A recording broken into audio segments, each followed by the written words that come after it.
नमस्कार, मैं हूं आपके साथ प्रिया। आप देख रहे हैं TTN 24 न्यूज। आज की खबरों की शुरुआत कुछ बड़ी खबरों के साथ। दिल्ली के कॉन्स्टिट्यूशनल क्लब में उत्तराखंड के सभी नवनिर्वाचित सांसदों का अभिनंदन किया गया और इस कार्यक्रम को कराया गया। पर्वतीय लोक विकास समिति के द्वारा समारोह की अध्यक्षता राजेश्वर पैन्नुली ने की और इस कार्यक्रम में उत्तराखंड के सभी सांसद उपस्थित हुए। सांसदों में त्रिवेंद्र रावत, अजय टम्टा, अजय भट्ट सहित राज्यसभा सांसद महेंद्र भट्ट, कल्पना सिनी बंसल, उत्तराखंड के प्रभारी दुष्यंत गौतम एवं नई दिल्ली लोकसभा से बांसुरी स्वराज मौजूद रहे। समिति ने सभी का स्वागत किया। सभी सांसदों ने समिति का धन्यवाद किया और कहा कि सभी को एकजुट करने की ये पहल काफी अच्छी है। समाज को अपनी एकजुटता के साथ आगे बढ़ते रहना चाहिए। साथ ही यहाँ पर प्रवासी समाज व महिलाएं पहुंची और उन्होंने सांसदों में संवाद भी किया और उनसे रूबरू हुए। मान सम्मान का क्या कहेंगे सर? मैं बहुत गदगद हूँ। जो लोक समिति ने कार्यक्रम किया है, यही हमारी संस्कार और संस्कृति होती है, जिसके बहाने हम जुड़ते हैं, मिलते हैं, आने वाली जनरेशन को भी बता पाते हैं कि हम किसके सहारे से हम चल रहे हैं, कैसे हमने अपनी संस्कृति संस्कारों के बहाने से उत्तराखंड को पर्यावरण युक्त भी किया है और देश उत्तराखंड को बचाने का भी लगातार संस्कृति के द्वारा खान पान हर चीज़ को हम आगे बढ़ाने का काम करते हैं। कल्चर प्रोग्राम भी आपने यहाँ पर देखा होगा। ये सभी लोग देश को बचाने के लिए देश के एक प्रहरी की तरह काम करते हैं और उसमें आपने देखा होगा इन्हीं लोगों ने दिल्ली की 7 सीटें और उत्तराखंड की 5 सीट जिताने का काम भी किया है। सर, यहाँ पर मनीष सिसोदिया की बात करें, आज जिस तरीके से जमानत मिली है, आम आदमी पार्टी कह रही है कि निर्दोष थे क्योंकि सबूत नहीं थे इसलिए उनको जमानत मिली है। ऐसा नहीं है, सबूत नहीं है, सबूत है, इसलिए 17 महीने रखा हुआ है और इसलिए कहा है हफ्ते में 2 बार थाने जाना है, इसलिए पासपोर्ट जब्त कर रख लिया है, बाहर ना भाग जाए। ये 10 लाख की जमानत पे छूटा हुआ है। कोई ऐसा नहीं है, ऐसे है जैसे क्रिमिनल, हाई क्रिमिनल है। इस प्रकार से सुप्रीम कोर्ट ने उस कंडीशन के बाद में जमानत दी है। अपने मियाँ मिट्ठू बनना, खुश होना, यह आम पार्टी की प्रवृत्ति है। अभी केजरीवाल जी भी आए थे, फिर चले गए हैं। अभी तो जेल में ही आदान प्रदान होगा इनका, जेल में आते रहेंगे, जाते रहेंगे। कुछ जाने के लिए तैयार है, कुछ जमानत पे हैं, कुछ अंदर जाएंगे। सर, सौरभ भागवत का भी कहना है कि अब जिस तरीके से मनीष सिसोदिया बाहर आए हैं, अरविंद केजरीवाल भी बाहर आए ना, सजा भुगत के आए, कौन मना करता है? जो क्राइम किया है उसको भुगत कर आए, हम तो स्वागत करेंगे। क्राइम स्वीकार करें और कर भी लिया है, एक दूसरे का नाम ले रहे हैं। बेचारी वो क्या है, महिला, वो क्या है, आती सी, वो तो रो रही है। मुख्यमंत्री बनते बनते बेचारा ये बीच में आ गया। ये तो मुख्यमंत्री का सपना थी, रो रही है कि भाई ये कहाँ से आ गए बीच में मेरे। सर, अरविंद केजरीवाल ने एक पत्र और लिखा है राज्यपाल को, जिसमें कहा गया है कि 15 अगस्त पर उनकी जगह पर आदर्श झंडा मांगी गई है।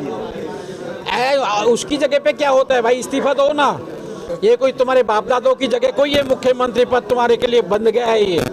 ये तो चल संपत्ति है, आपको इस्तीफा देना चाहिए।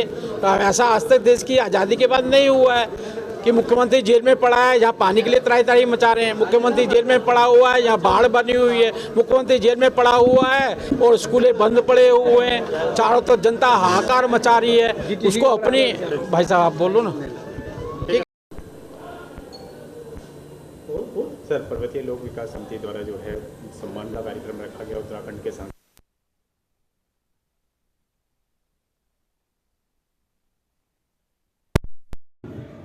माननीय सांसद जब मीडिया प्रभारी भी है, जब देहरादून में उत्तराखंड बीजेपी की कार्यकारिणी की विस्तारित जो कार्यकारिणी की एक सभा हुई, उसमें उन्होंने मंच से कहा कि हमारे 8 के 8, 5 राज्यसभा, 5 लोकसभा के और 3 राज्यसभा के सारी जनता की सेवा के लिए लगे हुए हैं। आपको कहीं कोई दिक्कत हो, कहीं कोई परेशानी हो, तो हम लोग सब साथ हैं, आपके साथ हैं। तो हमें उससे विचार आया कि हमें सबको साथ दिखना चाहिए, क्योंकि पार्टी के अंदर की बात थी, अब ये जनता के सामने भी आनी चाहिए कि हम सब साथ साथ हैं और जनता को एक विश्वास बनना चाहिए। और अभी त्रिवेंद्र रावत जी ने आपके सामने ही बोला, बड़े अच्छे तरीके से बोला, इजराइल इसलिए बचा हुआ है कि हम एकजुट हैं।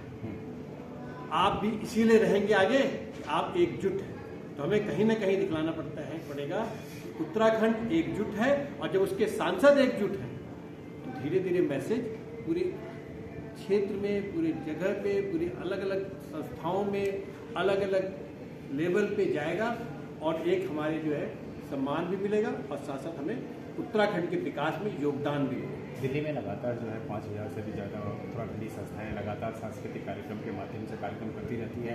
क्या लगता है कितना सहयोग मिलेगा सांसदों का आप लोगों को, और कितना जो है और विस्तार होगा?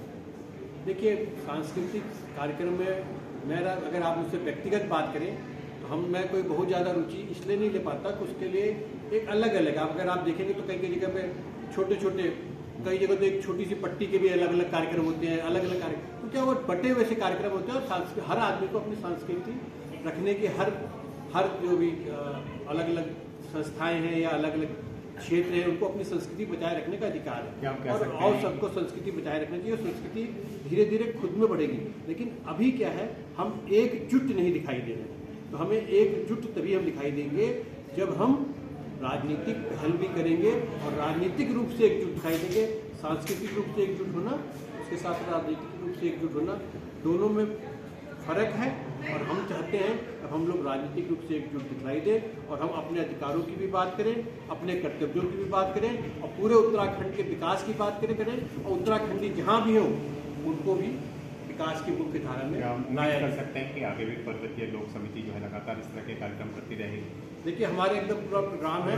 जब हम आगे धीरे धीरे करके, हो सकता है कि अगली बार हम कहीं जयपुर करें या दूसरे क्षेत्रों में भी करें, हम करना चाहते हैं और अपने सांसदों को भी करेंगे कि आप भी अलग अलग जगह पर हमारे साथ खड़े होइए, जिससे जहाँ पे लोगों को विश्वास हमारे ऊपर बने और एकजुट हो। तो हमारी जो सबसे, मुझे आज तक समझ में आया, हमारी दिक्कत क्या है कि हमारी जो लीडरशिप हमें कहीं दिखाई नहीं देती।